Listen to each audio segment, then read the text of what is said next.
Thank you for joining me and welcome to my YouTube channel. If you are here for the first time, please do not forget to hit the subscribe button. Also remember to like each video you watch, as it is a way of encouraging me to drop more of it. For those of you that followed me from Facebook, I told you that this machine can do 3 things. You can use it for your eyelet, your cover button and your beading. So in this video I'm going to show you how you can use it to install your eyelet. So these are the dies. To achieve that, you will need dies for whatever thing you're going to do. So here is the dies for your eyelet. An eyelet comes in different sizes. Now this is one. You can decide to get all the size. You can decide to get a smaller size depending on what you want to install. So first you have to open the fabric, the bag or anything you want to install your eyelet, just the way it is in this video. If you don't have that stuff I use in opening the hole, you can use your scissors or your soldering iron to make a hole. Also use other tools to create that hole. If you watch to the end of this video, there is an object I use in making a hole in case you don't have what you saw earlier.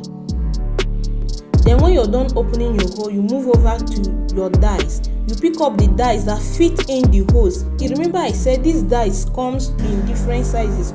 So ensure that the dies you're fixing is suitable for the hole you made.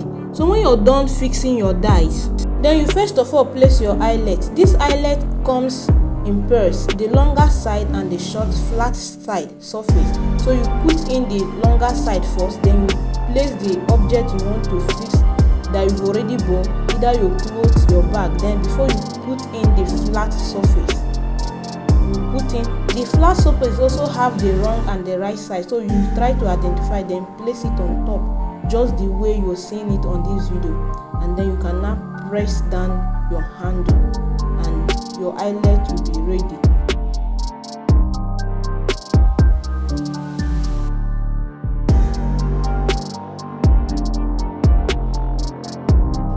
So at this point I also want to make a smaller hole, and to make this smaller hole, after creating the hole, the next thing I have to do is to change the dies to a smaller dies that will fit in this hole.